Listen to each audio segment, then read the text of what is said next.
సామెతలు 22వ అధ్యాయము.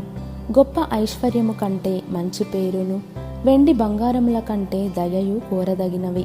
ఐశ్వర్యవంతులను దరిద్రులను కలిసియుందురు, వారందరినీ కలుగజేసినవాడు యెహోవాయే.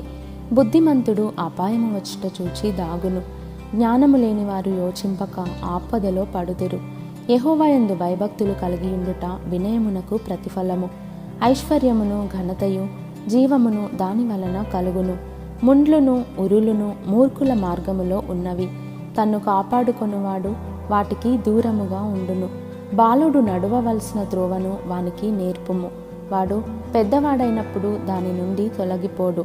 ఐశ్వర్యవంతుడు బీదల మీద ప్రభుత్వము చేయును, అప్పు చేయువాడు అప్పిచ్చిన వానికి దాసుడు. దౌష్ట్యమును విత్తువాడు కీడును కోయును, వాని క్రోధమను దండము కాలిపోవును. దయాదృష్టి గలవాడు తన ఆహారములో కొంత దరిద్రునికిచ్చును, అట్టివాడు దీవెన నొందును.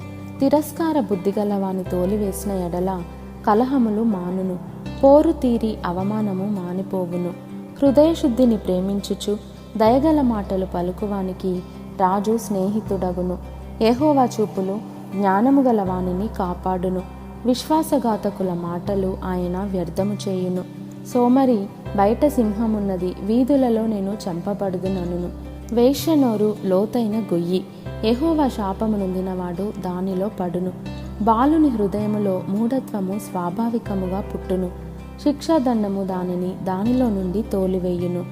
లాభము నొందవలెనని దరిద్రులకు అన్యాయము చేయువానికిని ధనవంతులకిచ్చువానికిని నష్టమే కలుగును. చెవియొగ్గి జ్ఞానుల ఉపదేశము ఆలకింపుము. నేను కలుగజేయు తెలివిని పొందుటకు మనస్సు నిమ్ము. నీ అంతరంగమందు వాటిని నిలుపుకొనుట ఎంతో మంచిది, పోకుండా అవి నీ పెదవుల మీద ఉండనిమ్ము.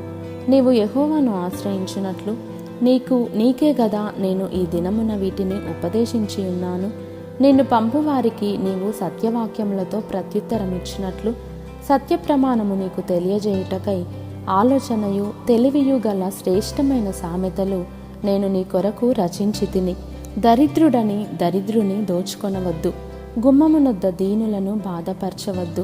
యెహోవా వారి పక్షమున వ్యాజ్యమాడును, ఆయన వారిని దోచుకొని వారి ప్రాణమును దోచుకొనును.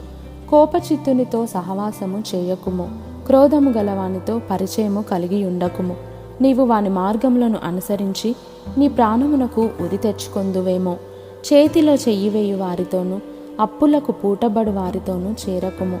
చెల్లించుటకు నీ యొద్ద ఏమీయూ లేకపోగా వాడు నీ క్రింద నుండి నీ పరుపు తీసుకొని పోనేలా నీ పితరులు వేసిన పురాతనమైన పొలిమేర రాతిని నీవు తీసివేయకూడదు. తన పనిలో నిపుణత గలవానిని చూచితివా? అల్పులైన వారి ఎదుట కాదు, వాడు రాజుల ఎదుటనే నిలుచును.